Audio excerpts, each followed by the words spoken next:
Welcome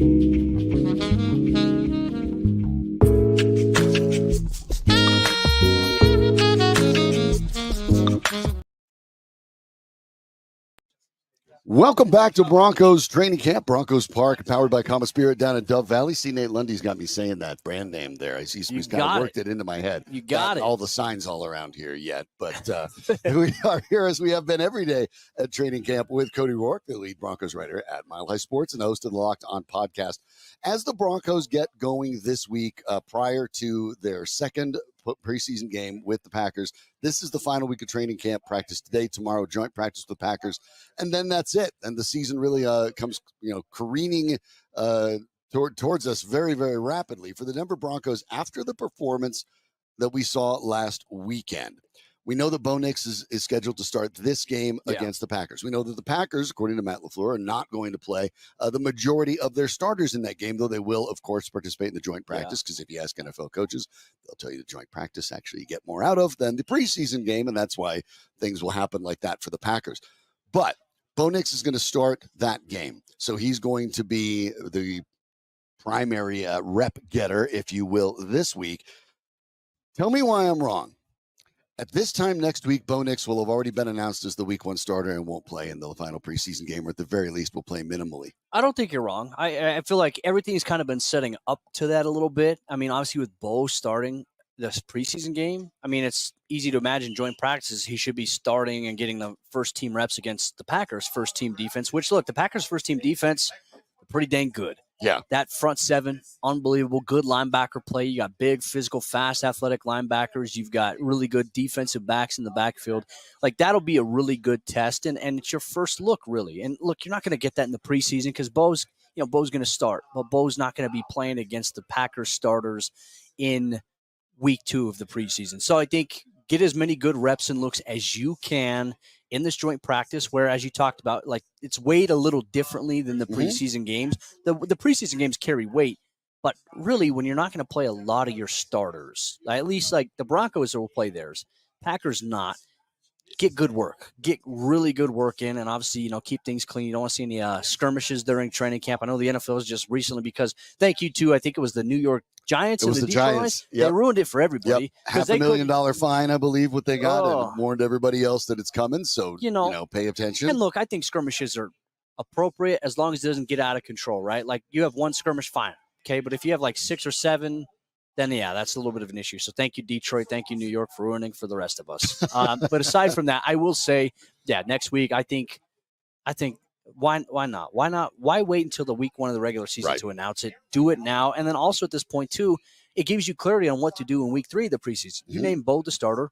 He doesn't play in that third and final preseason game. You give a half to Jarrett Stidham. You give a half to Zach Wilson, whereas maybe you can do a little bit of a QB battle between this week and next week between those two guys. Possibly. Yeah, I think that's a very real thing, and that's something that I'm going to discuss along in the program as well. The idea that, I've said this since prior to Bo Nix being drafted, that it was so obvious that Bo Nix was going to be the Broncos pick, that Bo Nix was going to be QB1. I've been saying this since the spring. It's been like 6 months already. Been telling you Bo Nix is QB1 on week 1.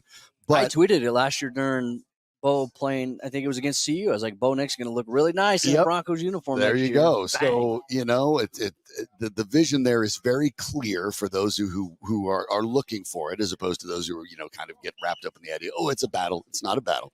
But the interesting battle might actually be with Stidham and Wilson, because if you were to move on from Stidham, you save $4 million on the cap. Obviously, they're both free agents after the year, but Wilson is only a handful of months older than Nix, quite frankly, and maybe there's a bit of an upside. I suspect the Broncos will keep all 3. You and I have talked about this as well. Whether it's on the 53 or not, probably not, but you don't need to anymore because the rules changed and you can elevate a game day quarterback and not have exposed that person to waivers. So every team is probably going to keep 3, and that makes sense because on average, there were 66 starters last year. There's 32 teams. That's more than 2 a team. Yeah. And when we get to the idea of an 18-game schedule, this is all laying the groundwork for that. But for Nix now, the couple things that there were a lot of things I liked. There were a couple things I didn't like. One of the things that I didn't like, that I'm curious if you've seen something about over here, is the idea that at times Nix is tending to use a lot of arm, not planting when he has time to plant, even in a clean pocket. Maybe you can get away with that when you have Oregon's athletes, but at the NFL level, no matter who you are, and certainly when you're not one of the top teams in the leagues, which the Broncos are not, you can't get away with that. So how much technique has to continually improve for Nix between now and the regular season as well? I mean, I think it's still a growing process for him. I think mechanically the coaches will be on top of that, but also his mobility and he's got good arm velocity. So, I mean, there's certain things he can do. I think he can get away with that. Maybe certain quarterbacks the Broncos have had in recent years necessarily can't do that.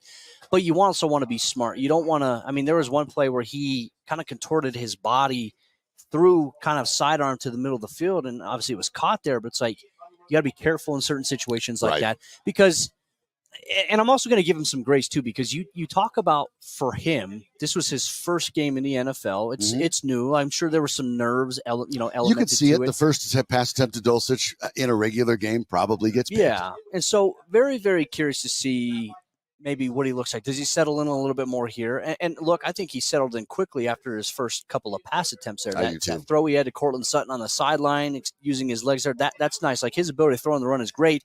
Shawn Payton still, I think, and maybe, I'm not privy to the conversations, but maybe Shawn was like, hey, your mobility is great, but sometimes we need to win within the pocket too at times. And there's times where... Well, and he feels that way because Russell Wilson, a guy who scrambled for a living, that was the refrain all year long, is that Payton wanted to win from the pocket and believes you need to win from the pocket. So kind of tamping that down is... Saints offensive stuff, though, from that we didn't see last year from Shawn's offense. Like the wheel route to Jaleel McLaughlin. You know how many times we saw that to Alvin Kamara? This is what I talked about. It's kind of funny. I talked about that exact situation yesterday.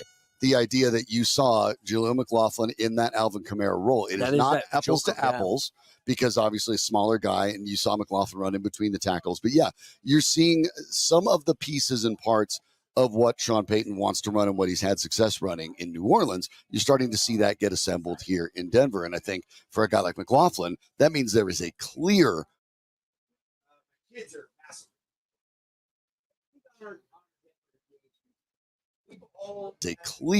cutout role for him, and I think that was apparent even after one preseason game. Yeah, and look, I would say Jaleel probably looked like the best overall player. I mean, at the running back room, yes, in terms of their in that game, Javonte Williams did not get a lot of and I thought Javonte, and I thought even like in the looks Javonte got, I thought Javonte looked good. He's hitting the hole the way he's supposed to. So it's like those two guys, and you and I have talked about this on the show a lot. I think those two guys are easy locks for the roster. I think Estime's a lock for the roster. Do they carry 4 is the big question, which they very well could. Now, I didn't come out of Sunday's game feeling great about Samaj AP, Ryan. That was a costly turnover. You can't have that happen. And not only that, like on that same play, he's going to try to make a play against the return and, accidentally takes a shot at his teammate's ribcage there, Ben Powers. But then it's like, Blake Watson, who we know is fast, very fast, athletic, big for his stature there, can do a lot of things in that joker role. He's had ball security issues here at practice. He put the kick return on the ground there, and he also had the ball where he put it on the ground, on a rushing attempt. Yes. That's going to not put him in the doghouse, but that's not going to buy him any favors when they try to build the 53-man roster. And in Piron's case, obviously, you're talking about a guy that's had a body of work. And so even though it's a bad preseason game, you can go look over his career and say, okay, this is not usually an issue. And you can forgive that. Whereas a guy like Watson, you're like, we don't know what he looks like yet. Former receiver. Is this going to be an issue going forward? Whereas with Piron, at least there's enough of a body of work at the NFL level to assume, okay, that was an aberration. Yeah. Well, and then look at Tyler Beatty. Hayes had a great training camp. Nobody's been talking about him as much as I have. You're right. I feel like out here. I don't think. I think you've been. And it's not because he's a fellow Mizzou primary grad guy. like me. No, that purely has coincidental. nothing to do with it. Right. I only went to Mizzou online, so I don't know if that actually counts. So I'll just say that. But no, I've really liked what I've seen from him. Like, I think people forget. Like, remember his first NFL touch came in 2022. His first touch in the NFL went for a touchdown against the Chargers. And he's been on the practice squad. He played special teams. He was a key guy on the special teams side, in terms of the Sunday game as well. So he's getting reps there. There is value with Tyler Beatty and what he brings to the table. Could he be a guy you can maybe stash once again in the practice squad? Yeah. I think you can. I think so. But you know what? If you want to keep 4 backs, keep him. He's the one guy I would keep on the roster right now. A lot of people are like, I'm worried about Blake Watson. There are 31 other teams right now with 90-man rosters. The likelihood that Watson gets picked up, and the likelihood And you that a have to lot of remember these in guys those get cases picked too up. that Watson wasn't even drafted. Yeah. Now, when you're drafted and It's you get different. cut, people maybe sniff around. Yeah. When you weren't drafted, they already looked at the pre-draft process. They ruled you out for their team for whatever reason. Yeah. And unless you are lights out, they've already seen your best. Yeah. When he was at Memphis, you already saw it at his best, and they decided we're still good. So I agree He's a with guy you. you can sneak onto the practice I think you squad. can sneak on the practice squad. I don't know for how long, but yes, I think that those options are interesting because it does mean you could keep three. Yeah. And Michael Burton, of course, as a fullback, is obviously going to be part of the equation. Though you correctly mentioned that Nate Adkins having a bit of a role there as well. Yeah, and look, this is tough. Like, what direction does Shawn want to go? I mean, Michael Burton wasn't like a re-signed right away in free agency. He was re-signed late, and I know he had interest from other teams. So part of me is wondering, if Nate Adkins, who I also thought looked good on special teams, he's always looked good on special teams. Burton's a good special teams player too. But if the Broncos feel like they can get younger there and they can get better production there, and also maybe add a wrinkle into Adkins being a potential receiver out of the backfield for them too at that position, it makes it hard to justify keeping Burton. Though I like Burton. Look, Muscle Milk Mike, he's big, right? Danny Bailey nods his head. We all know the joke and the analogy there, but they're going to have a lot of tough decisions roster-wise, which I think it's a good thing. Like if you're having a problem, it's like, man, who are they going to keep? Who are they going to cut? It's a good problem to have. Thinking about that going forward, the idea of those last cuts, because the Broncos are in an interesting position, and I understand that it depends on who you're talking to. The Broncos won't utter it. There is, to an extent, a rebuild going on. I don't think it's quite as far as long as you necessarily do, but we understand the salary cap situation. Generally, if you're looking between two players at the end of this road, are you going to go younger and cheaper for the most part? Depends. I mean, does that give an Adkins maybe if he ends up playing Burton to a draw, does that give him a leg up, younger and cheaper? It might, but maybe it's like, okay, you can go younger and cheaper, but are you going to go younger and cheaper and get better production? That's an unknown. It's a question mark right now. So that to me, I think is where the coaching staff's going to have a very tough decision here. I don't envy them or the personnel department on it. I can't give a definitive answer because I don't know how that's going to play out because both those guys have been steady and consistent. So that's tough. And, I think you don't want to necessarily bank on hope, right? You want to bank on what do you see? What's the trend? Is it going to where you wanted it to be? That's going to be the decision these coaches make. And they're certainly going to have options, but it's also like they're also going to be evaluating the waivers for all the other 31 teams when they make their roster cuts. Like that's how Lucas Kroll landed in Denver. Right. So a lot to consider. I have no idea how it's all going to shape out, though. Yeah, there'll be a lot to decide between the rest of this week, the final week of training camp, and the remainder of preseason. You'll want to follow Cody Roark for all the latest, all of the stories he's putting together on Mile High Sports, and of course, catch him on the Locked On Broncos podcast every single day. Check out our film review we did. If you want to see some film breakdown, our Mile High Sports YouTube page. I'm going to be doing 2 weekly film breakdowns. We'll do one on Bo Nix every week. We're aiming for Tuesdays, depending on when the NFL releases the All-22. They released the preseason game within 24 hours. Right. That was great. So if they release it within 24 hours after a Sunday game, you'll get it on Tuesday. You'll get defensive breakdowns on Thursdays. Really excited about it. So, check it out, Mile High Sports YouTube. Looking forward to that. And, of course, even after training camp wraps up, it doesn't mean you'll hear the last from Cody on this program as well. So give him a follow and check out everything he's doing. We'll be back with more from Broncos Training Camp live at Dove Valley next. He is a sick Welcome back. It is Mile High Sports at Broncos Park, powered by Common Spirit at Dove Valley. See, Nate, I've learned it. I've picked it up. Thank you. I learned it because of you. Powered by Common Spirit. Had a chance to talk to Cody Roark as we do every day out here at camp. And one of the things how's Cody doing? Cody got engaged over the weekend. How's his mood? Is he giddy?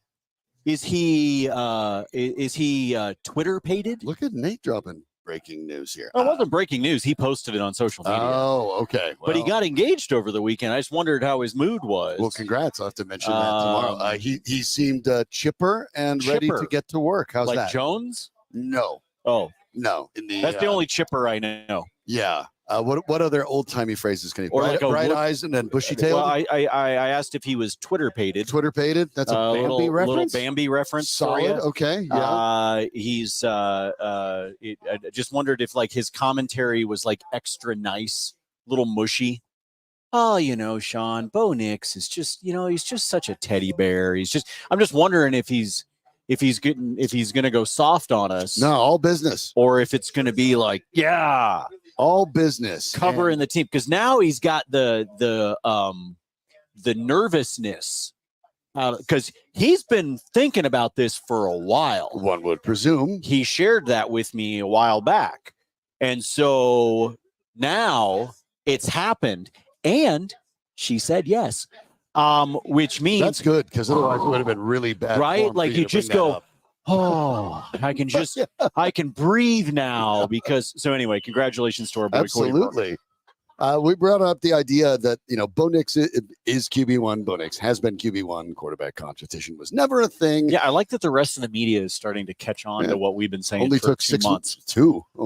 Goes to 6 at this point. But anyway, we're there. But it does mean that the interesting battle is at a quarterback position now. And it's at the backup. Because now you're looking at Jarrett Stidham and Zach Wilson. Well, for purposes of this conversation, I will pretend to care, but I have to be honest, I don't.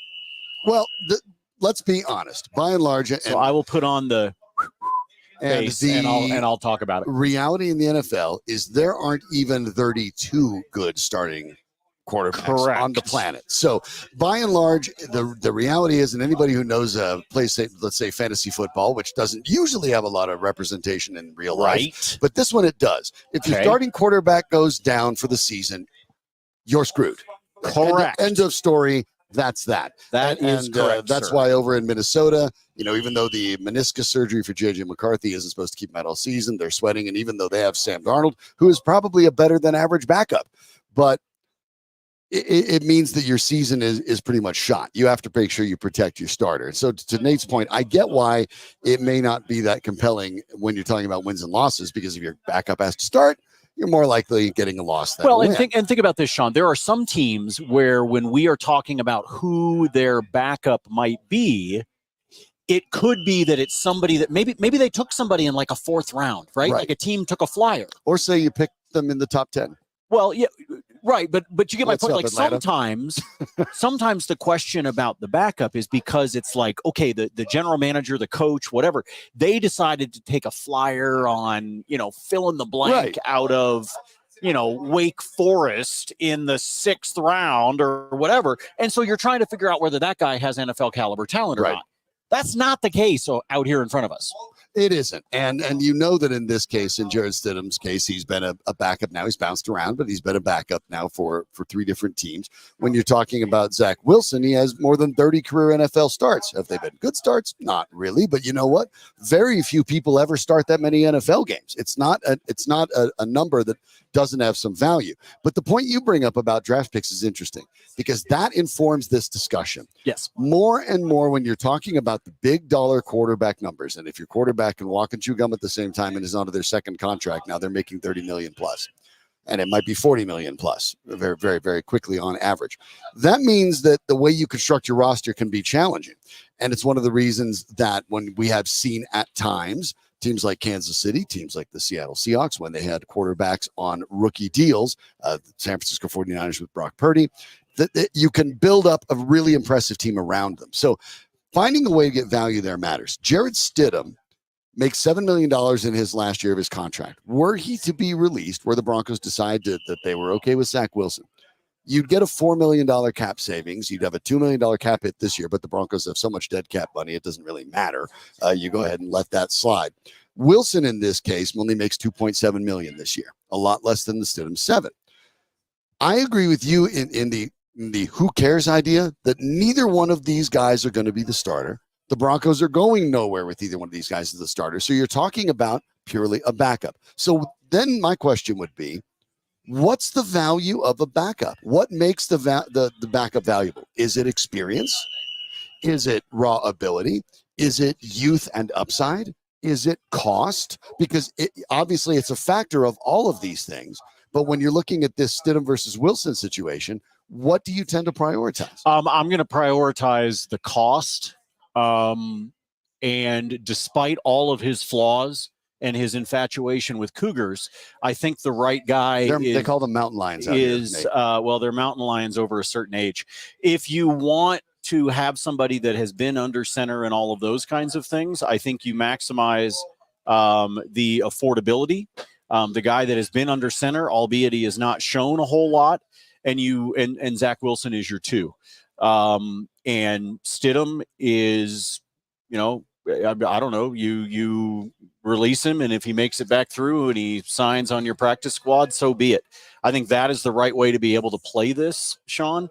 I think it's the smart thing to do prudently with the money. And look, it's not my money. So, I mean, at the end of the day, who the hell cares? But at the same time, I believe that is a better play for this roster than Stidham, despite what people can say about Stidham.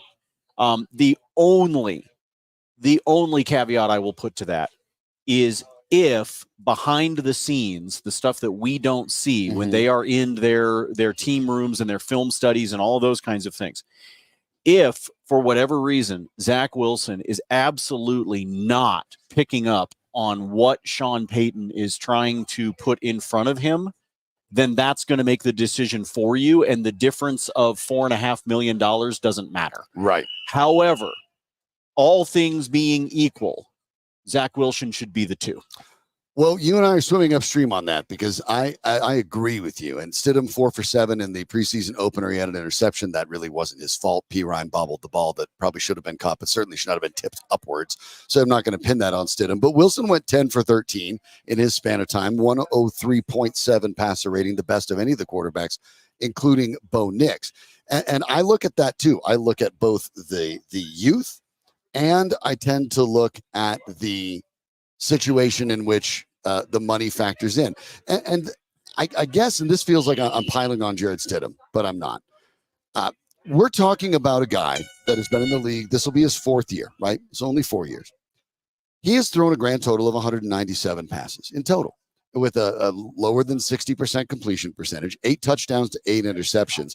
But there is somehow this sort of assumption that, Jarrett Stidham is a reliable, known factor as a backup quarterback in this league. The truth of the matter is he's actually really not. And that's, I don't know why that sort of took over what it did, but in the reality, this notion that Stidham is this experienced, stable guy that's going to lead you, a la, say, a Teddy Bridgewater or something. That's not actually what Jarrett Stidham is. Did this mythology kind of around him spring up because Sean Payton had basically said, we really like him. We brought him in for 2 years, paid him $10 million, and Broncos fans, because they really had nowhere else to look after it was obvious Russell Wilson wasn't going to be the guy. They just started grasping at straws. And it's like, well, maybe Jarrett Stidham's the answer, because around the league, Jarrett Stidham is, with all due respect, he's a guy. He'd be a perfectly fine backup for you. He is gonna be a guy that hangs out in the NFL, makes a somewhat decent salary for half a dozen years. And he's going to be retired for. He's going to have $25-30 million in the bank. Not a bad gig. And he could have a third of that, and he'd still be fine. Right. So I think that it's just sort of accept that piece of the role, right? Oh, Anna's here. They were making her a star on the other station. They were talking to her about Spokane and Coeur d'Alene and all that. So Anna, social media goddess, is who we're talking about. Look, there's nothing wrong with him being that. There's also nothing wrong with cutting him. No. Nothing. And see, that's where I look, because I actually think Jarrett Stidham would probably not land with another team. And if he does, so be it. But then you bring him back on the practice squad. You end up getting a new contract there. You save the money. This year, as we've talked about, the rule is different. You can elevate your third quarterback every week. Doesn't have to be exposed to waivers. So effectively, correct. Every team has 3 quarterbacks. Just 2 of them will be on the 53. And that's how virtually every team's going to handle it, unless they have a really unique situation at quarterback there. But in Wilson's case, given the relative youth, he's only a couple months older than Nix. And I look a little bit, and I am very, very careful of what I'm saying this, but it's easy to forget that when John Elway and Gary Kubiak were on the Denver Broncos, they came out of the same draft. And they talked about the fact that they could relate. They became friends. All of these things happened in part because they were in similar situations in life. Even though Elway was number 1 pick in the draft, they were still both rookies.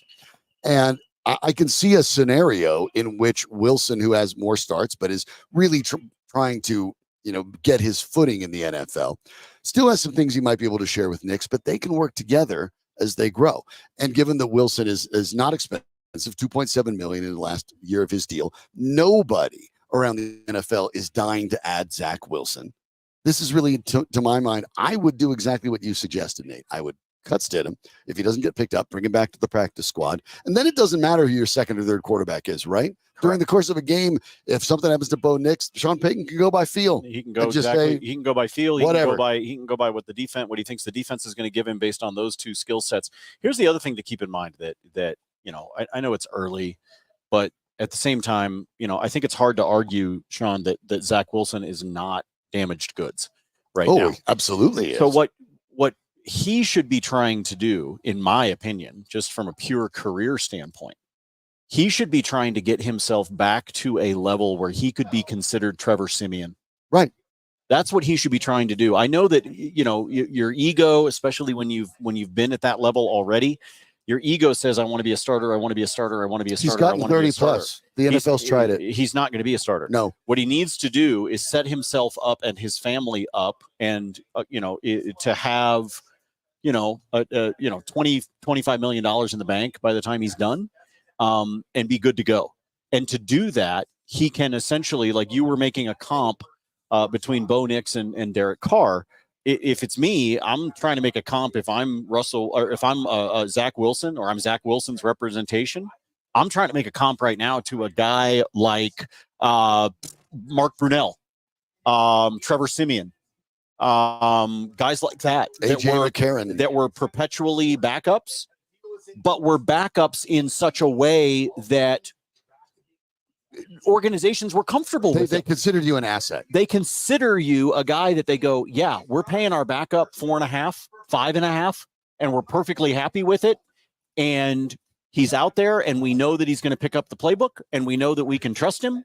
And we know that if we could throw him in there in a pinch if we needed to, we know that if all of a sudden he had to start 6 games, we're probably going to be lucky to go 3-3, but it's good enough. And I think that teams have that mentality about their backup quarterback. I think it's important for certain guys to recognize where they exist on the totem pole of the National Football League, accept where they are on the totem pole, and smile and be happy to do it. And I think that the sooner some guys like Zach Wilson can say, okay, I may not achieve that, I may not be Nick Foles. I may not walk into the perfect freaking opportunity to wind up being a Super Bowl champ. But guess what? Mark Brunell's got a ring as a backup, right? There's plenty of guys that do. So I think that is okay. And that step starts, in my opinion, with Sean Payton saying, Zach, you're our 2. Jared, we are gonna release you with every intention of bringing you back and having you be our 3rd. If someone else wants to pick you up, awesome, dude. Congratulations. I think for the Broncos who are in a rebuild, that makes a lot of sense. And I would be inclined to as well, because remember that Zach Wilson just about 10 days ago turned 25. So there is still some upside there for Wilson if the coaching can help him out. We know about the physical abilities. The truth of the matter is we talked a little bit about Bo Nix's underrated arm strength with Cody Roark, but Zach Wilson has arm strength that is notably, immediately, evidently, vastly better than either Stidham or Nix. He does, because what he has is a fastball. Yeah. He has that line drive throw. We talked about this before. If you were to overlay video of all 3 of the guys throwing a 40-yard pass, his has the lowest arc. Absolutely. So there is there's some upside there that'll be interesting, and we'll find out. Nick's expected to start this game against the Packers, but we'll see what happens in the joint practices. And then if Nick's the starter, we'll see what happens with the other 2 parts. And then if Nick's is named the starter next week, which I suspect will happen, then the final preseason game maybe does become a real quarterback competition with a half going to each guy. And we shall see. And Bo becomes the one holding a clipboard. Yep. We'll find out more as this goes along. It is the final week of practice, Nate. Of course, all of our but it's never the final week to have barbecue. No, it is never the end of the scene when it comes to barbecue. And you know that our number 1 spot at Mile High Sports, and certainly my number one spot personally, you'll find me in there all the time, is Rolling Smoke Barbecue. The location for me that's convenient by me is the one at the corner of Dry Creek and University in Centennial, right across the street from Arapahoe High School. That said, if you are up north, how about the new location in Wheat Ridge? Up against the Front Range, they're in the Golden Mill, and out there in Aurora, they're in the Stanley Marketplace as well. That's the original brick and mortar that we had. But I've told you this story before. Terry started as a food truck more than 10 years ago and basically was so damn popular that everybody was like, you got to turn this into a brick and mortar, man. We got to, and they still have the food truck. You'll still see the food truck out at events and things like that. But they now have those brick and mortar locations for you. The slow hardwood smoked meats that you want, the brisket, the burnt ends, the turkey, the hot links, the ribs. Oh, so good. Pulled pork, all of it is there for you with Rolling Smoke Barbecue. And the sides, which frankly are to die for, are done fresh every single day. And part of what that means is that you got to make sure that you get there and you get there somewhat early, especially if you're thinking that you need to get some for 4, 5, 6, 8 people, right? You got to make sure you take advantage of that because there's a chalkboard at every location that tells you what they're out of. Sometimes you're lucky and you walk in and they are ready to rock with everything on the menu. But sometimes you go in, hey man, it might have been a burnt ends day and they're gone. And that doesn't matter because everything on the menu is good. Trust me. But you want to make sure you get there early, get your order in, which includes catering, which you can put in weeks ahead of time of what it is you need to be able to feed, whether we're talking about 6 people or 60. You find them online at rollingSmokeBBQ.com, rollingSmokeBBQ.com. And here towards the end of the season, if you're headed out at Red Rocks, make sure you check out the booth that they've got up at the top if you're looking for a bite to eat before the concert starts. My thanks to Terry, Kook, everybody, the team at Rolling Smoke Barbecue. They are great supporters of us here at Mile High Sports. So do us a favor and go support them for us. Well, we'll be back with more. Obviously, Broncos practice underway out of Broncos Park at Dove Valley. We'll be joined by CBS Colorado's inimitable Romi Bean next. Right. Cool.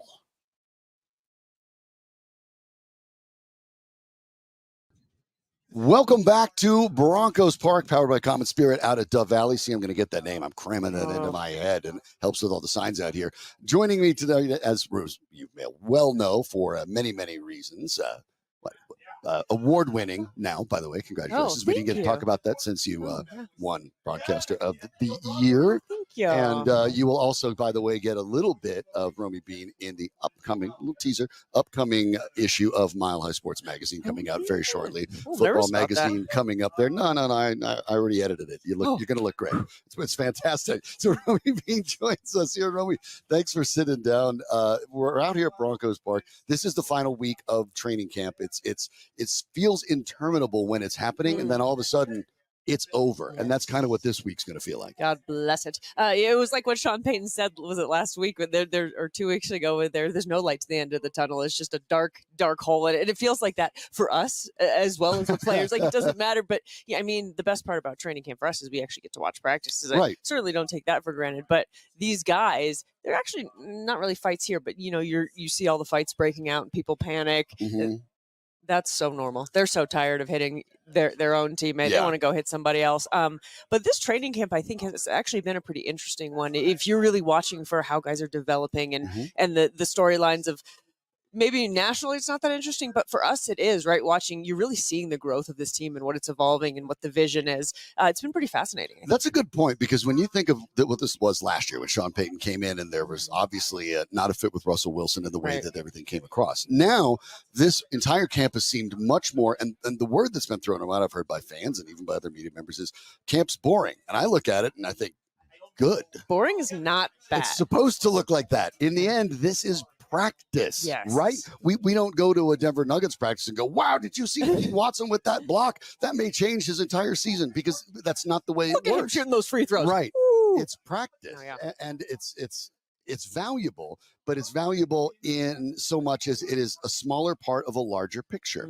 And this particular training camp has felt like it has been run efficiently, effective. There is sort of a team culture coming into focus. And that's obviously a really good sign for the longer term vision of the Denver Broncos. That plus Sean Payton now has about 2/3 of the 91 guys here are players that he brought in over the last 2 years. So he's got his guys, and that's important. I think we saw that in the preseason game, where so much of what you saw during the good Sean Payton years with the Saints We saw a little bit with Jaleel Mhm. McLaughlin taking wheel routes, with a lot of the different kind of routes being run, with the quick hits by Bo Nix. A lot of this looked a little bit like the Saints. Now, it's not Drew Brees. It's not Alvin Kamara. It's not Mark Ingram. It's not Jimmy Graham. It's not Michael Thomas. So we don't want to go overboard. But that's the kind of offense that Sean Payton wants to run. And unlike last year, you can start to see that form. Mm-hmm. And he's building it the right way. I think, especially with the way the last 7 years have gone for the Broncos, everyone wants to see just this like quick turnaround, excitement.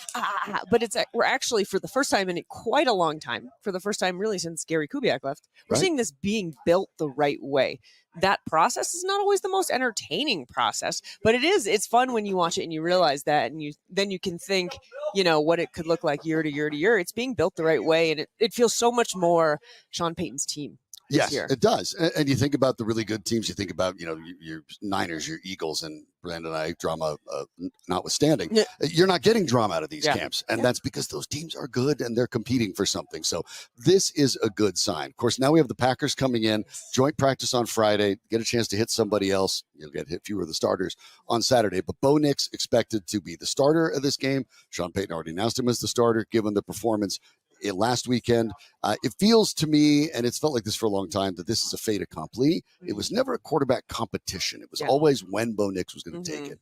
And it seems as if the momentum is all steering towards, why wait? Week one. Oh, yeah. I mean, I think he's taken it. Look, I think another good performance under his belt just solidifies it. And I think, Sean Payton doesn't need to validate his reason to anyone. And I think Broncos fans are all in anyway. But yeah, I think sure another performance validates it. But I think after that first preseason game, he's taken it. There is no reason you should be starting anyone else. He has shown that if this is the starting point for Bo in the NFL, what can this grow into? And he has shown that he is absolutely ready to take on that challenge. And I think there's just no reason. It seems like now the battle should be who's the backup. And sure, let him solidify it. I think the joint practice against the Packers is going to be massive in really solidifying that, because that's when most of the starters are going to play and you're going to see a lot. And I think that'll be great. Obviously, then he finally gets his chance to go against the ones. But it's hard to think that he hasn't, with the way he did, the creativity he showed, his ability, his mobility, his intelligence.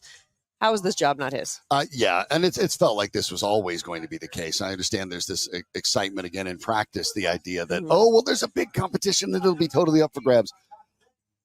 Sports is generally a meritocracy, but sometimes where you're drafted also matters. Oh, yeah. It makes a difference. So we look at Knicks and realize that this is going to happen, and probably it'll happen in week one. And that's probably something very exciting for Broncos fans. And so as it builds towards that, all of this week becomes kind of fascinating. I want to take a little detour. You are working with a fascinating program that's going to happen this upcoming weekend up at the DU campus, called Girls in the Game. Yes. And I think that's the more I learned about it, the more I realized I've always thought this is something that's very important to make sure that we bring more voices into this world, obviously. But tell people more about it if you could, and how they can get involved. Yeah, I'm so excited about it. It's our inaugural Girls in the Game. This has been just a dream of mine for so long, to get to a point in my career where I could pay it forward and inspire the next generation. It didn't take you very long. Well, nice job there. Yes and no, but holy cow, it's Bo Nix level speed. Just walk in, bam, let's go. But it really is. I think when you think about careers in sports, it's so vast. There's so many careers. Yeah. There's so many jobs you just don't think of. And I think in any walk of life, if you don't see it, you don't always know it's there. And so the opportunity, what we are bringing together, 30 organizations, sports organizations, most of your favorite sports pro teams here, colleges, we got nonprofits, we got rodeo, Colorado Golf Association, the list goes on. And they are sending 110 women from all of these organizations, in each one essentially in a different career, in a different role. And they've carved out these amazing careers in sports. And we are hoping to inspire, encourage, empower young girls and young women to pursue a career that either they've always dreamed of, or maybe they've never dreamed of. And to see it, we're also going to have sports clinics going on. And so we're so thrilled for this opportunity to hopefully inspire the next generation. If you know any girls, please let them know. It's 9 to 1, Saturday the 17th, at the University of Denver campus. It's in the Hamilton Gymnasium. And then the sports clinics are outside on the lacrosse field.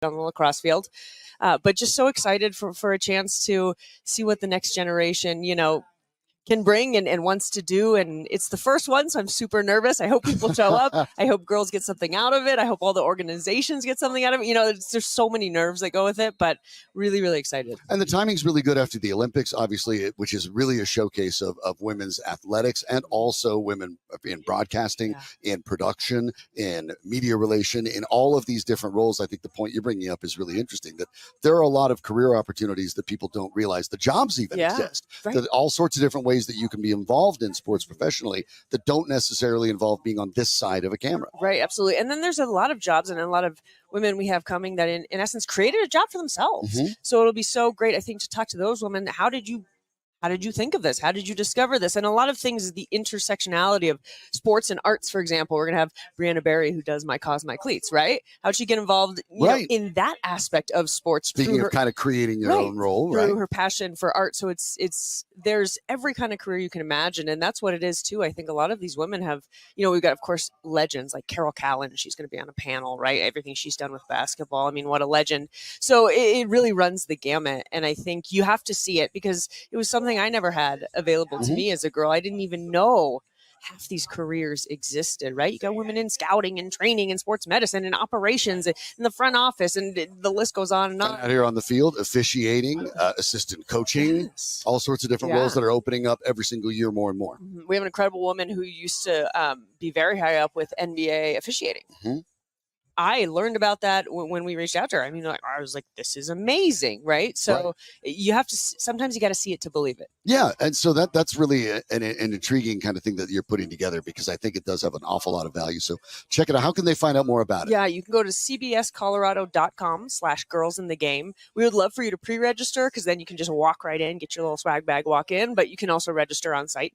No big deal, but cbscolorado.com/girlsinthegame. All right. Check that out. Make sure you check it out. We'll talk more about that over the course of the week too. I'll remind everybody on Friday to go check it out as well, because it's an important thing to go ahead and value, I think, because you're right. The more the diversity, the different kind of voices, the different perspectives, the different backgrounds that you bring into any industry, it's advantageous. And sports for a little bit too long, although it's consistently gotten better and started to pick up some traction in the last decade. You've seen Kim Eng take over as the general manager of the Marlins.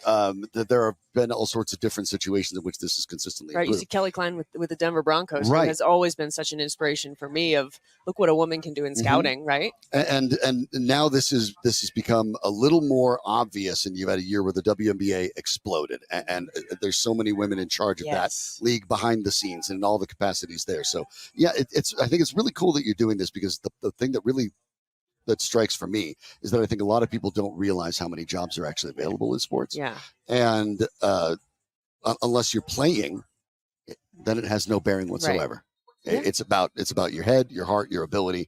And I think a lot of people will be really, really good at this had they been exposed to it. So terrific. Thank now you. that we're looking for these last couple of weeks, this last couple of weeks of preseason and this last week of training camp, what exactly do you expect we'll see? Is this going to solidify over the course of the week and feel like now it's Bo Nix's team, and once that quarterback decision gets made, everything starts to get smoother? Well, I think the thing with Bo Nix is that, in my opinion, you want to name him as soon as possible, because why not start getting as many reps with the ones as possible? Right. So he's ready for September 8th. Like, what are we waiting for at this point, right? You just want to give him all of the reps possible. So I think the sooner the better in that case. And then, so we can start developing chemistry with these guys. But I think we're now at the point where, who are the bubble guys, or who has stepped up and earned maybe even more playing time than we expected. I think Devon Vele has turned out to be one of the young stars of camp. And obviously, when you look at that receiver room, it's stacked. Is he going to get a ton of time on offense? Probably not early on. No, but he will be a key special teams player. But he's a guy that now, man, we are excited for what he's going to grow into. And he might get more time on offense based on what we've seen. I think people are a little surprised. Everyone thought Troy Franklin was just going to pop off the especially sheet, given his relationship with Bo Nix, the leading receiver at Oregon last year. And Devon Vele was almost Devon, late rounder. He'll develop. Not the same quarterbacking situation, right? To be fair, to be fair, and he has it really amazed. It's so exciting. But I think with Troy, everyone should. It's okay. He's a rookie. I think sometimes you expect him. You're an early draft pick. Oh, you better just fly off the handle right away. But he's a fourth rounder. Right. He'll get there. He'll get there. He is a rookie. He's been in the NFL for 3 weeks, Right. realistically. So I'm not worried by any means, but I have been really impressed with Devon Vele. That room is so full. Guys last year that were staples, little Jordan Humphrey, Brandon Johnson. Mm-hmm. Is there space for them? I mean, there's 6 guys. If you go Court, Tim, Marvin Mims, Josh Reynolds, Vele, and Troy Franklin. Right. And Brandon Johnson, by the way, was second on the Broncos in touchdown receptions No, last right. year. And he was fantastic. And he's a great guy, and he's growing into a great player. But now, last year, Shawn carried 4 receivers. Right. Now you got, there's 6 that are set in stone almost, right? Yeah. They're going to carry 7. It'll be fascinating to see how it all shakes out. And Yeah. you're right, because there's a lot to still be decided here, those last bubble spots. And how about this?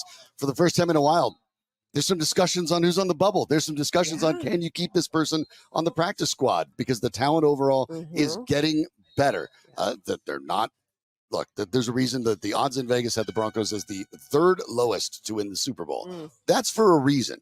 But the overall talent just doesn't fall off a cliff behind the starters, which for most of the last decade, it has. And that's a good sign. That's a great point. And running back's another one. I mean, you can go through all these position groups and you're like, someone good's going to get cut.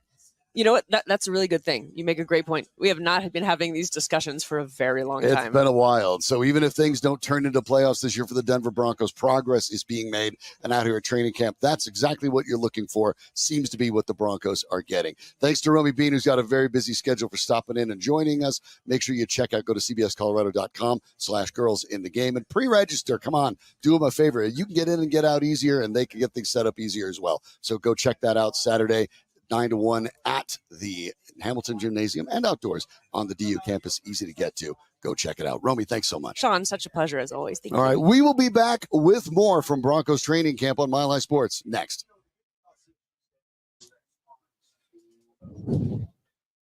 Welcome back. It is Mile High Sports. We're live at Broncos Park at Dove Valley as Broncos practice continues. Joining us here every morning with his partner, Eric Goodman, on Morning Drive, Bruce Hurdle, of course, and you can see him on Fox 31, and that's one of the hosts of Colorado Sports Night on KWG at Channel 2 as well. So, Bruce, you're busy. So first, thanks. No worries, man. It's good to be here. Absolutely.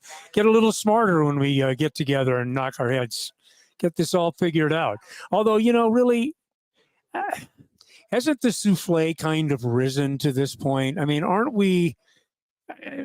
I feel like the storylines are becoming less and less, meaning that the quarterback situation is kind of taking care of itself.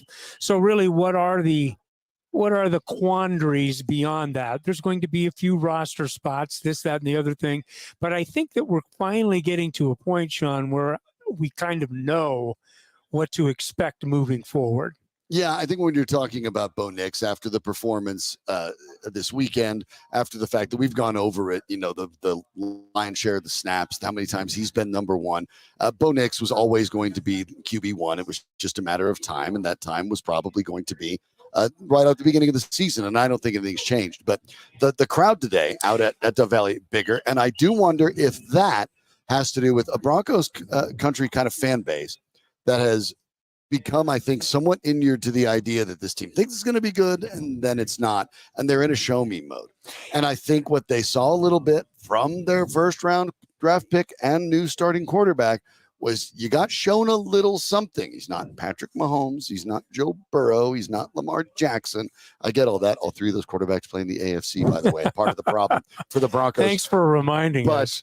But he did, I think, show fans enough that you realize, and it really illustrates a couple things. One, that the Knicks may be at least a solution for this team, no matter what the ceiling ends up being. 2, the bar for performance for quarterbacks for the Denver Broncos since Peyton Manning retired is mind-bendingly low for the number of seasons that this playoff drought has gone. In my very unscientific approach to reading the tarot cards, I walked through the outside element of the store, of the Broncos store coming in today. The fans all sit, very conveniently close to the field house and all the merch. No Bo Nix jerseys. They're out. Sold out. At least from because I've been paying attention to that pretty much on a day-to-day basis. And you're starting to see it. I think that the Knicks effect is real. I do think that a lot of it has to do with the trials and tribulations of the last 8 years. But they saw, and I'm talking about Broncos country, saw something to build on, saw something to be excited about. And I think that there is a very much a realistic understanding of what it was. It's in an exhibition game. Nobody's blitzing. We're not seeing safeties and corners coming off the edge. We're not seeing any of that. But he did what he was asked to do. And in the end, he did it with enough flair to imagine the possibilities. We're still a long ways away from it. Heck, we're a long ways away from September 8th in Seattle, Washington. Still 3 weeks away. Yeah, let's be really candid about this. But the hope of something new, the hope of something different, anything that breaks the trend of the last 8 years, I think at this point is understandable coursing through Broncos country. And I think what we saw with Bo Nix is maybe, and what feels sustainable is you saw a little bit of what you saw at Oregon. You saw a quick release.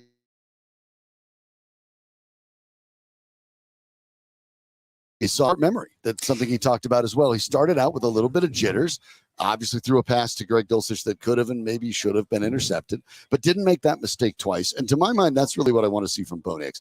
He will make rookie mistakes. I talked earlier in the program with Cody Roark about how there is still my worry a little bit is he still throws off platform when he has the room in a pocket to plant. And you'd like to get that mechanics a little better because he is not the guy with the rocket arm that can do that with regularity. But I think you saw a guy that played within himself. He didn't look like he was asked to do something he wasn't comfortable doing, a la Russell Wilson, despite being a veteran in that case. And so the fit between what Payton wants to do and what Nix wants to do seems to be pretty good based on their particular style of play. If you were to ask Bo Nix what kind of offense does he like playing in the most, the Sean Payton offense would be right up there. This has been, to this point, a very good fit for Sean Payton and thus for Bo Nix. They work with each other philosophically and practically with the skills, especially that Bo brings to this thing. Don't want to get ahead of myself on anything, but the thing that, and you touched upon it, and it bears repeating. He is a guy that has a very quick learning curve. He makes a mistake once, but he rarely makes a mistake twice. He had a shaky first series at Indianapolis. Hit only 2 for 6 of his first throws, but after that hit like 15 of 17. Right. He learned on the run. And that's I'm watching Drew Lock last week. He's doing the same stuff he was doing 6 years ago. Right. I mean, it's all stuff that we were like, well, if we can ever get him off his back foot, if we can ever get him doing this, if we can ever get him doing that. And why did we do that? Because it was hope and it was a strong arm. But he hasn't progressed in an iota as an NFL quarterback. We see the progress from Bo Nix as incremental as it can be at times. It's nonetheless, he's not regressing. I haven't seen a practice yet where Bo Nix, that's not true. There's been a couple of practices where he just wasn't very good. That's understandable. But he doesn't regress. He doesn't make the same mistakes twice. That is rare for any quarterback, let alone a rookie, albeit a 24-year-old rookie in the National Football League. Yeah, you and I talked about this, I think it was last week, the idea that when Nix said specifically in one of the post-practice interviews, the idea that, what happens when you throw an interception, what do you need to do? And he said you need to wipe it out, forget it, and move on to the next thing, just like when you throw a touchdown. Treating it like a touchdown. And the same idea, like, well, that's gone. Nice play, but it's gone. Doesn't inform what I do next anymore. That maturity helps, and that kind of comes with a little bit of more than 60 career college starts, because that experience actually really does matter.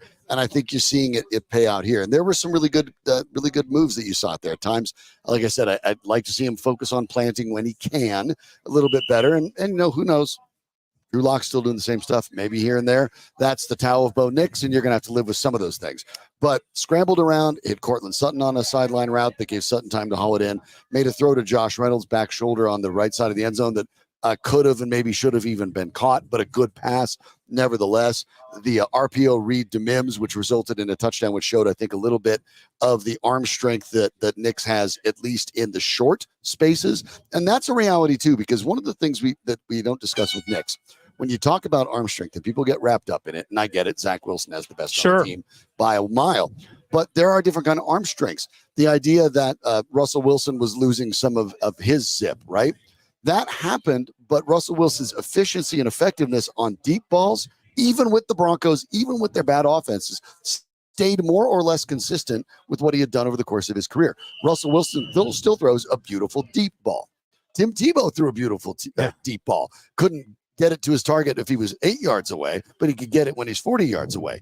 Nix may not be the deep throwing guy, but I think you saw with that touchdown pass and with a lot of what you were able to witness in that preseason game is that Nix has enough zip on the close and intermediate throws that's important, because that's really where Sean Payton wants to live.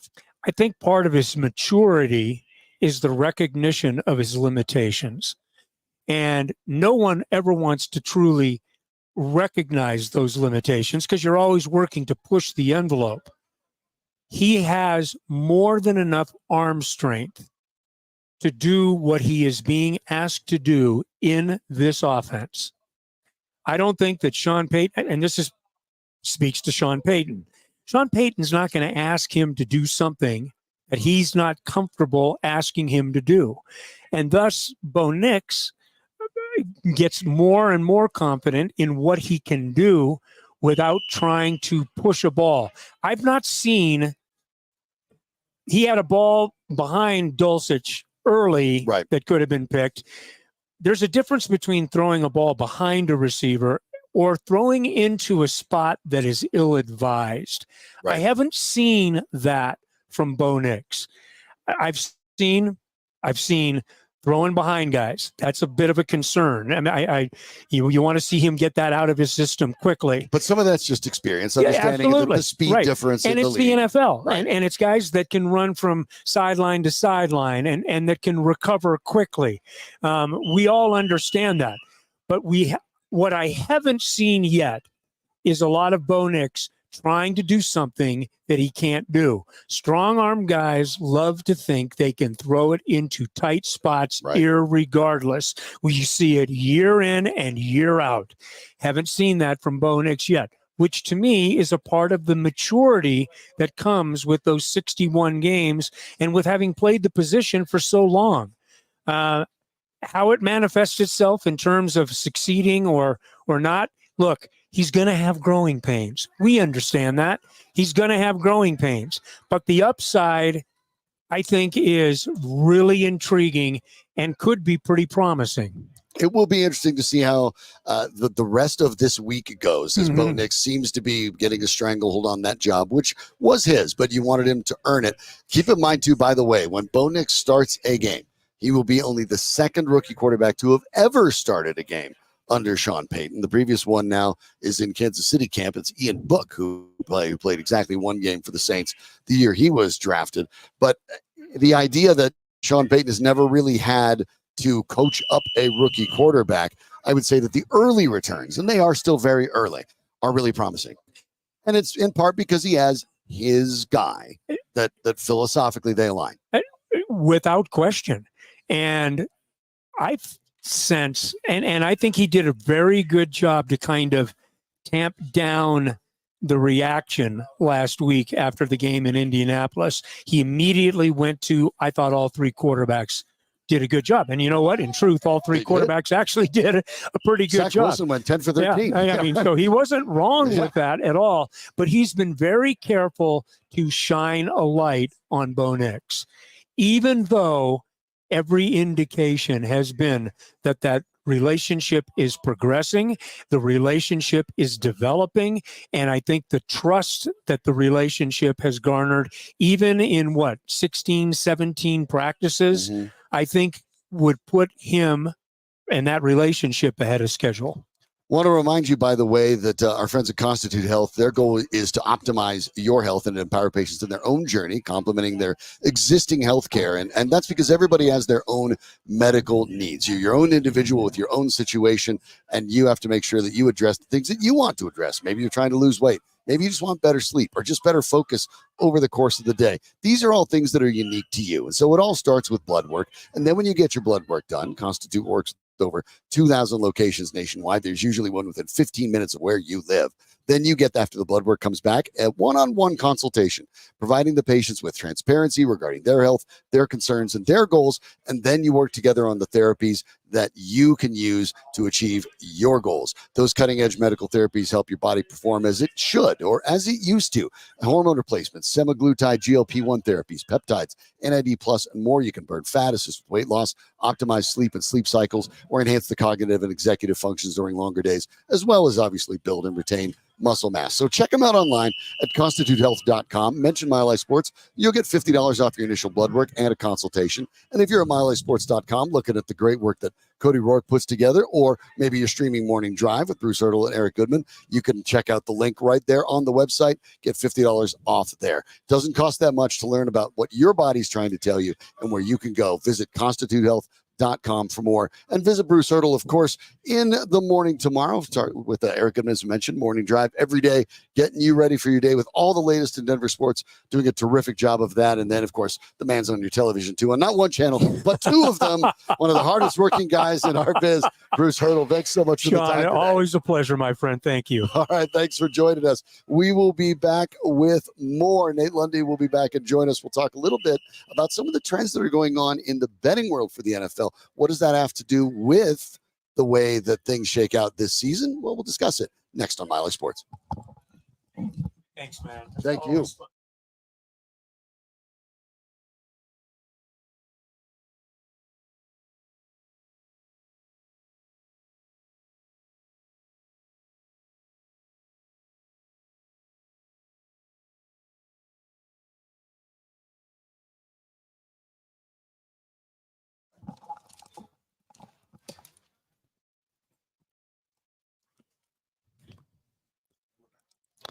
Welcome back. It is Mile High Sports at Broncos Park at Death Valley. Powered by It's Common It's at Death Spirit. Valley. Y'all know where it is. It's near Centennial Airport. It hasn't moved. So you were talking to Bruce. I got to watch two different sides of Shawn Payton a moment ago. Yeah? Okay. The first one was they were practicing special teams. They were Right. practicing We punting. watched him march right in front of us here, Yep. kind of pacing back and forth in the end zone. He walked in the end zone, and then he walked over to one of the groups and yelled at them. I don't know what was said.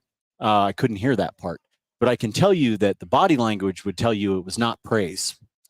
I just want to throw that out there. There has been today a lot of work on ball security. Yes. And obviously that was a concern for the Broncos going forward. So worth noting that with the ones today with Bo Nix, Sam Mustipher getting a lot of work at center. We know there was a misconnect between Bo Nix and then the center in the game this weekend. So maybe he's still looking there at that battle with Wattenberg, Forsythe, and Mustipher for center. Wattenberg, I think, had taken the lead and still has, but taking another look today. I'm voting for Mustipher because it sounds like a type of cheese. A little bit. Of course, so does Wattenberg. Like I'd like the salad with the Mustipher. Yeah. On the side, please. Yeah. Now I told you I saw two sides to Shawn Payton. I saw him come over and yell at the special teams, whatever that was. But then watched him as they were running some like not red zone, but like inside the 20 drills here.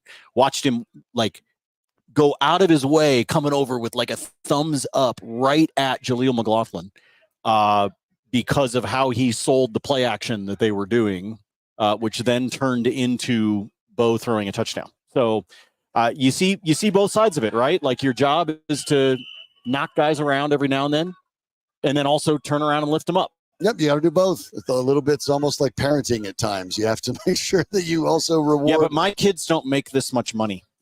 Yeah, well, yeah, you wouldn't be here if they did, right? I mean, I'm sure you'd be sitting on some beach somewhere.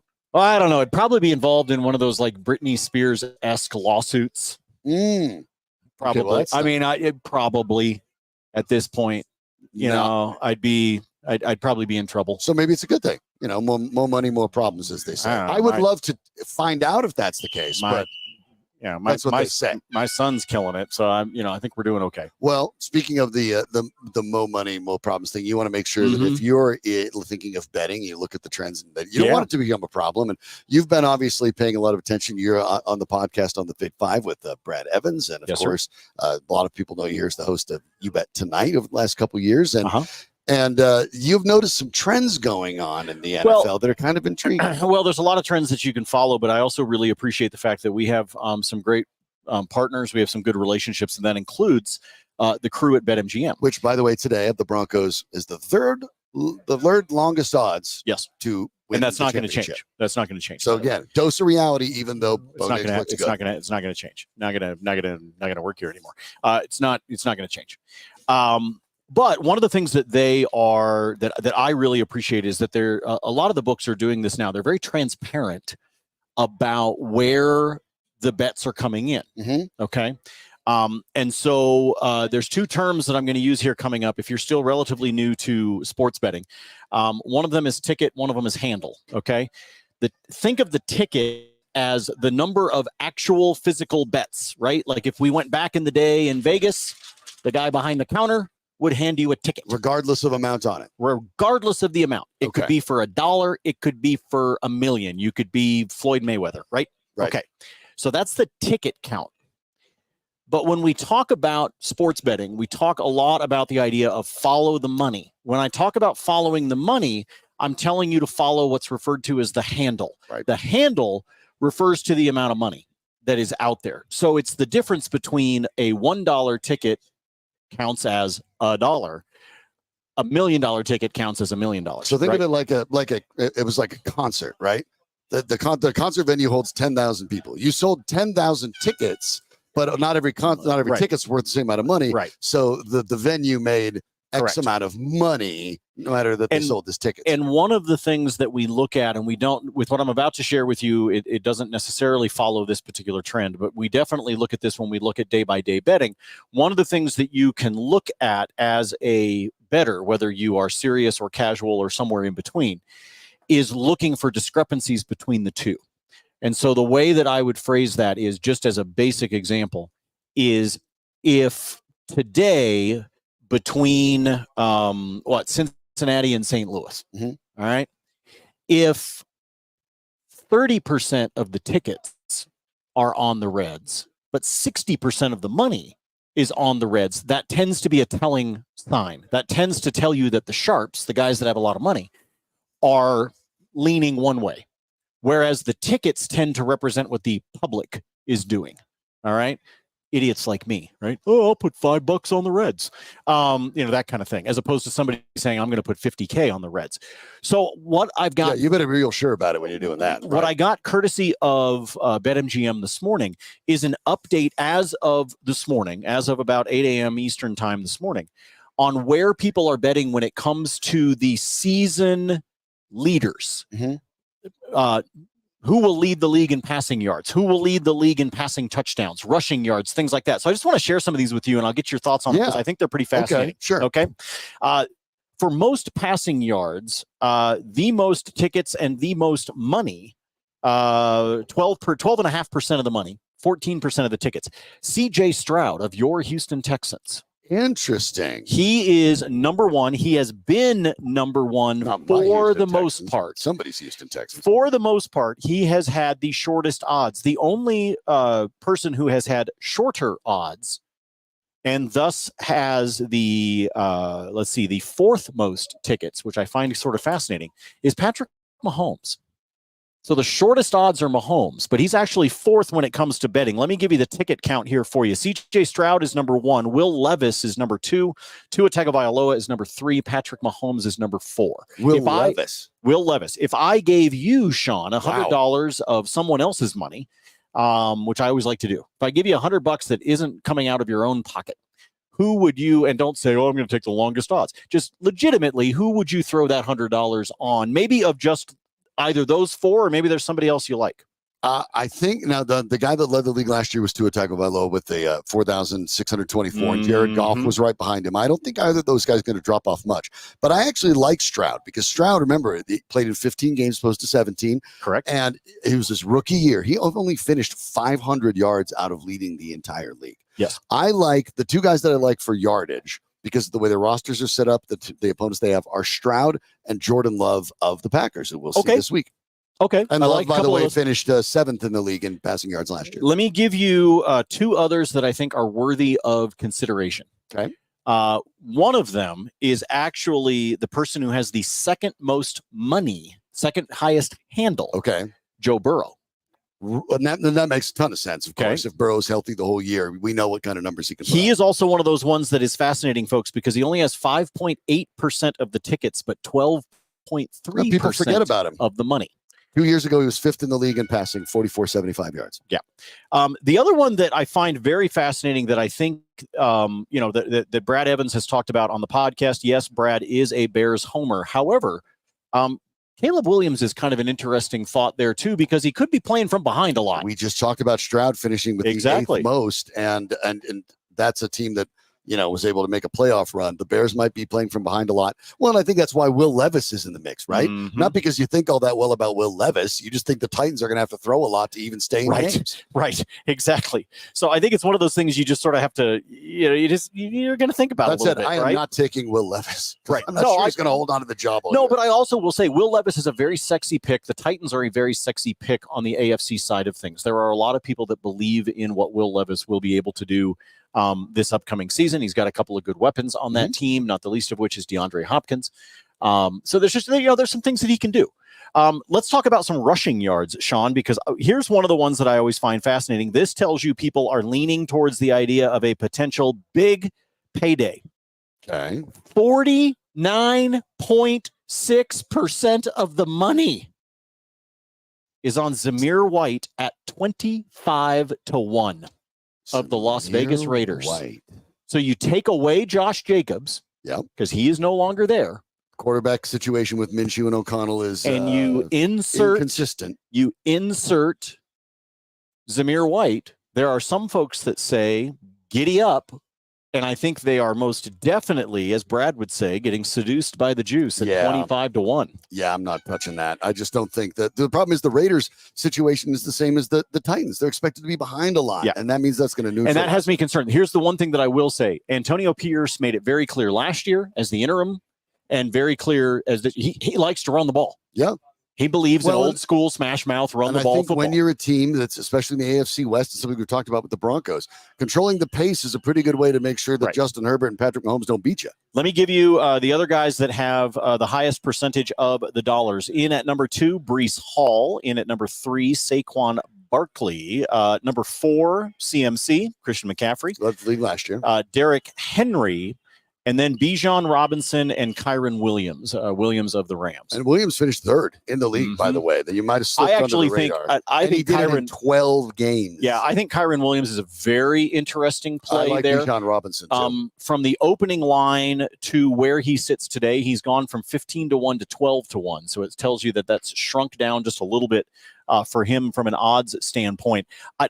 If somebody handed me $100 of somebody else's money, I think it's Kyron Williams that I would actually lean towards. I do think Zamir White is going to be good for you fantasy players. I think he's going to do well for the Raiders because of what I believe Antonio Pierce is going to do from a game planning standpoint. That said, I don't think that he finishes the year in the lead because of what you said. I think there's a certain amount of ball control, clock control that you can do early on in games, but that it doesn't necessarily translate into the third, into the fourth quarter. All right, let's talk about some receiving yards, shall we? Number 1 in terms of the money, not a big surprise, Tyreek Hill. Right. And then we roll that to... seems like a pretty safe bet again, to be honest. Then we roll to Drake London. Really? Yes. Drake London with 6% of the tickets, but 13.6% of the money. So again, I'm giving you the amount of money, folks, not necessarily what the public is doing. Okay.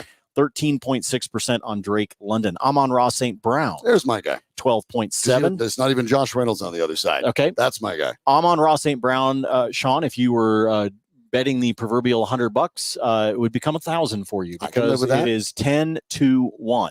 Tyreek Hill is at 5-1. Give you a couple others here. CeeDee Lamb, who is still LOLing at Jerry Jones, is at 6-1. Jamar Chase, we were talking about Joe Burrow and that sort of thing. We start talking about some of these different receivers. Jamar Chase at 8-1. Puka Nacua at 15-1. That's kind of a sexy one if you like the odds. Yeah. Because I will tell you this right now. We were doing a podcast last week. And Brad did this parlay of like 6 different guys to all hit 1,000 yards. And when Brad and I do parlays like that, one of the things that we do on the Fade 5 podcast is we'll say to the other one, all right, which leg breaks it, right? Because inevitably you'll go 5-1. And I actually said, injury or not, the leg that I told him I thought was going to break it was Cooper Kupp. I do not believe Cooper Kupp is going to get to 1,000 yards this season. I think that offense is going to try to spread things out a little bit more evenly and try not to rely on him so heavily, try not to put so much wear on his tires. I'm not even sure he's their top target anymore. Well, but even if and Kupp is amazingly talented, but you now have you literally have a 1A and a 1B at wide receiver. And I think what that's going to translate into is spreading the ball out a little bit more. We talked about a couple of things with the Chargers with their tight end room earlier this week on the show. I think that you need to see what develops from a tight end perspective and how they utilize that with the offense. And so I think you're going to see the ball get spread out. It's not that I don't believe that Matthew Stafford's not going to crush it again from a yardage standpoint. Tell you what, if you're talking about Kyron Williams being the league's leading rusher and Nacua being maybe the league's, I mean, maybe we're shorting the Rams a little bit. I think I'll throw it out there right now. I think we are shorting the Rams a little bit when it comes to the odds to be able to compete with the Packers and the Niners in the NFC. And then I like this one because I don't want to leave the defense out. So real quick, let me talk about the defense. This is who will lead the league with the most sacks coming up this season. Again, if you're just tuning in, this is according to our friends at BetMGM. This is actually where the money is going at BetMGM right now. And that where is the for tickets the are. bold there. The highest ticket percentage is on Aiden Hutchinson. However, it's only 8.7% of the money. So here's where we sit with the money. Number 1, TJ Watt. Number 2, Nick Bosa. Number 3, Max Crosby. And then number 4 in terms of money is Aiden Hutchinson. So again, going in order, TJ Watt, Nick Bosa, Max Crosby, Aiden Hutchinson. That is where we sit in terms of guys that will lead the league in terms of total sacks on the season. Anybody jump out at you 19, for there? Obviously, I mean, obviously love TJ Watt, but I'm a little surprised at Trey Hendrickson, who had 17.5 last year. So Trey in that mix. Here's what's really interesting. Trey actually has lower odds. He's only 9-1, but there's less than 1% of the money on him. Interesting. So if you want to be a contrarian, there's a play that would get you 9-1. So your $100 bet would turn into 900, or technically a payout of 1,000. I actually think there's a real chance this year that Dallas unleashes Micah Parsons and sends him after the quarterback, and I think there's a chance that Parsons actually might be a guy to get in that mix as well. 4.5-1, the second lowest odds. By the way, the lowest odds belong to TJ Watt at 3.5-1. Should be. Micah Parsons at 4.5-1, Myles Garrett at 5-1, and then Max Crosby at 6-1. You mentioned Trey Hendrickson at I already told you at 9-1. Then everybody else is above 1,000. Yeah, that was interesting. Cleveland has such good plus pass rush 1,000. By the way, it's intriguing. Well, so I just like throwing some of those things out there because I just seeing where everyone kind of thinks it's going to go. I find them fascinating. You can get into betting on who's going to have the most rushing touchdowns, receiving touchdowns, passing touchdowns. There's a lot more to it. I didn't want to get into all of them. I kind of just went top shelf here for you. But just some really intriguing places to look at where the money is going. Here as we sit getting ready for week 2 of the preseason. Yeah, they don't build all those big casinos by losing money either, by the way. Oh, so yeah, my draft. Goodbye, Chris Dempsey. We love you. Bye, Chris Dempsey. Chris Dempsey needs to go get a workout in. He's not swole enough today. He knows I love him. He knows. He knows. He also knows he doesn't need that workout. He knows. You calling him out doesn't matter. He knows that. Well, I want to remind you, by the way, if you're self-employed and you're having trouble getting a home loan, you should reach out to our friends at SCL Mortgage.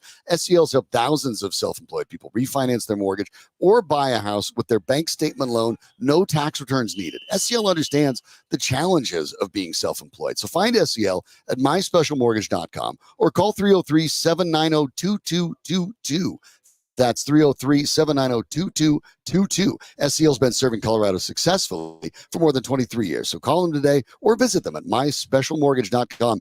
NMLS number 1200716. Go check them out. Nate, we are coming into the final 2 practices of training camp. 2 practices remaining. That's it. And one of them will be with the Green Bay Packers, who will bring in expect their starters to participate today. Are they bringing cheese? Can we get like a cheese plate? Maybe we should bring cheese on Friday. That's an idea. We could do that. Get some fresh Mustafa. Can we get like a Uber Eats, like an Instacart DoorDash delivery? This is what the commercial tells me. Now, whether the Broncos would let them in, I'm just wondering, because King Soopers is a Broncos sponsor, right? Yeah. So couldn't we get some cheese from King Soup? I mean, probably, right? I mean, we could just go shop. I don't think they're going to like give it to us, but I'm just sure asking. I bet you we could. I bet you we could. I bet you we could sneak some cheese in. Buy it. Yeah. The problem is if it's really hot. Yeah. Ugh.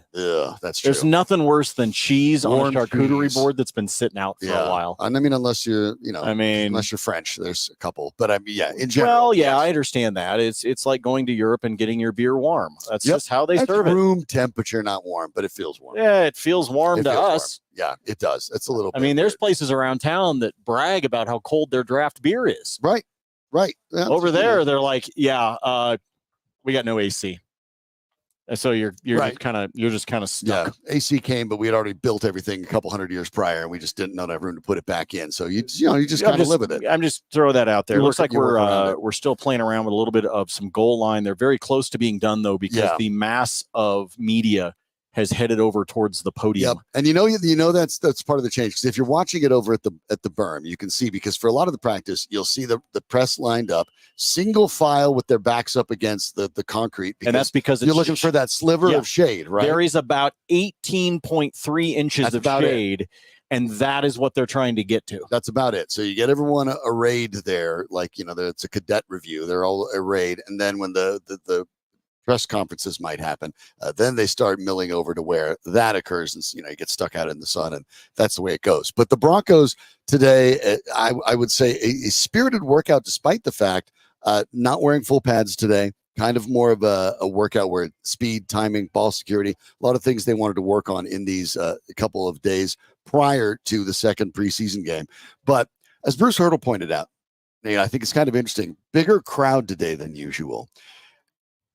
Do you get the impression that's because Bo Nix gave them something to believe in over the course of the weekend, and Bronco fans turned around and decided, okay, I'm back in again?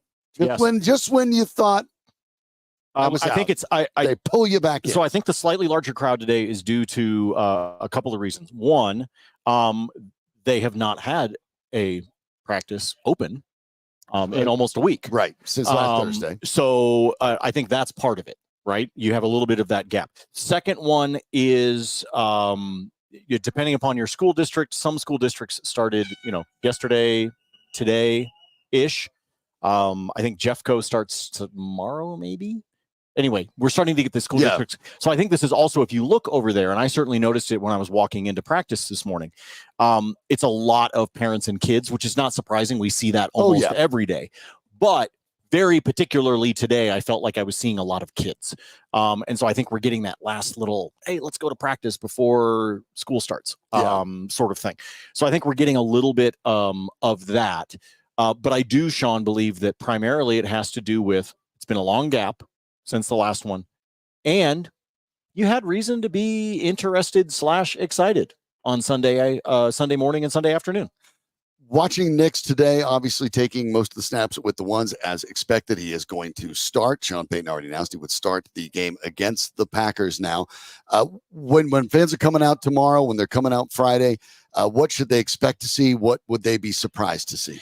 I think you should expect to continue to see them working on the center quarterback exchange that you already talked about. I know it's kind of stupid, but it's true. They need to keep working on it. Your offense doesn't work if you can't do it consistently. You got to be able to do that. You got to be able to continue to have that cadence, both vocally and non-verbally, with the offensive line as a whole. I think you're going to continue to see the rotations amongst the quarterbacks, but at the same time, I think you're going to continue to see an emphasis placed on Bo.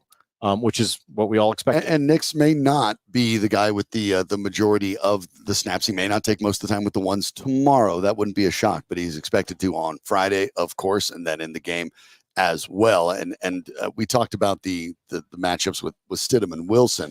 That may be where the quarterback competition really gets to. But I'm intrigued watching today. They're obviously ball security, a big part of it too.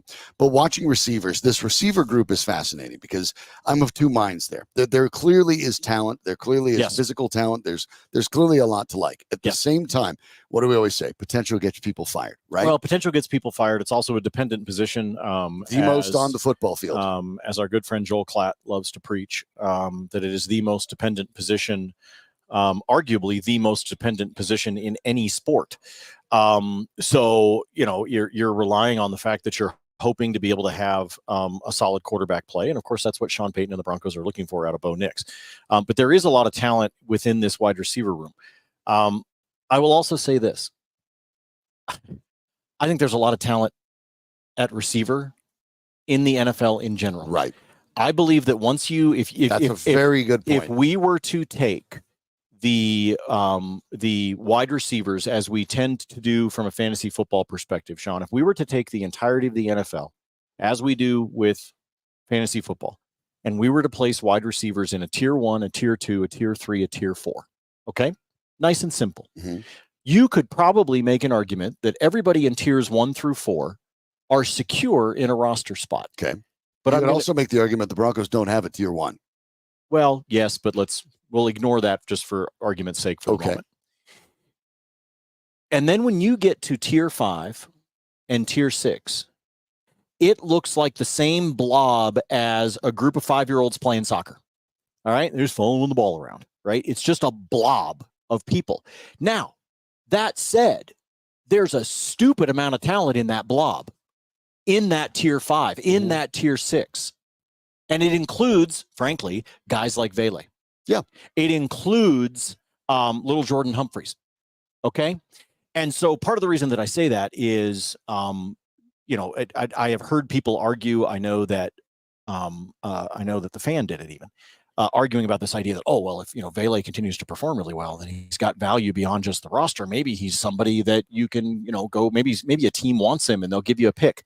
What I'm trying to point out is there are Veles on every single training camp field. And there are about 50 of them in free agency looking for jobs. Correct. And so whether he makes the roster in Denver or not, I do not expect, and occasionally it happens, but I do not expect, that all of a sudden the, Jacksonville Jaguars are going to call George Payton and say, hey, what do you want for that guy? Right. So I just want to make sure that guy that we scouted in the draft process and decided to pass on. So I just want to make sure that folks understand that having the embarrassment of riches right now, that I think they do. I think they have a lot of talent. It's not necessarily riches, but there's a lot of talent in the wide receiver room. And I want to make it very clear that when it comes to something like that, that doesn't necessarily, it makes the coach's decisions difficult. And it does. Wide receiver is the number one position that people fall in love with at training camp. Sure. Number one. Because it's the most exciting place. You get the deep balls. Right. But I say that not necessarily to be mean to the fans. It's because there's a lot of talented wide receivers. Yeah. There's a lot of dudes that are 6'3" with good hands, right? I mean, there just are. All that's really that's a good thing to remember too, because it ties into what I was talking about as well. The Broncos do seem to have a lot of talent there, but until that talent turns into production, it actually doesn't have as much value around the league as you think. And that's why even a guy with Jerry Jeudy's pedigree that he had, and even though the seasons that he had were not what everyone hoped for, go back and look at his stats. They weren't disastrous. Correct. And the Broncos virtually got nothing for him. because even the pedigree doesn't matter. It's production at the NFL level. And until you do it, you really don't have value around the league. And so I think you look at that, it's a good point. I said, I just think it's one of those things to point out. It's that I understand that these guys look good and you're like, oh, there's not roster space for all of them, which means somebody else is going to want them. Man, this same discussion is happening about wide receivers around the country. Either we have to stop or Danny's having a party. Yep, I think it's the former. Obviously, it's been a ride. Big thanks to Danny Bailey for making everything work. Obviously, a lot of guests today, a lot of challenges. Danny's the guy that makes all of this happen. So big thanks to Danny Bailey. Cody Roark joining us as he always does. Romi Bean from CBS Colorado. Bruce Hurdle from Morning Drive on Mile High Sports, all joining us today. Thanks so much for everyone sitting down with us and talking a little bit about this Broncos final week of training camp. We will be back at it. He's Nate Lundy. I'm Shawn Drotar. For everyone at Mile High Sports, we'll catch you tomorrow, same spot right here, 11 a.m. for Broncos Training Camp. This is Mile High Sports.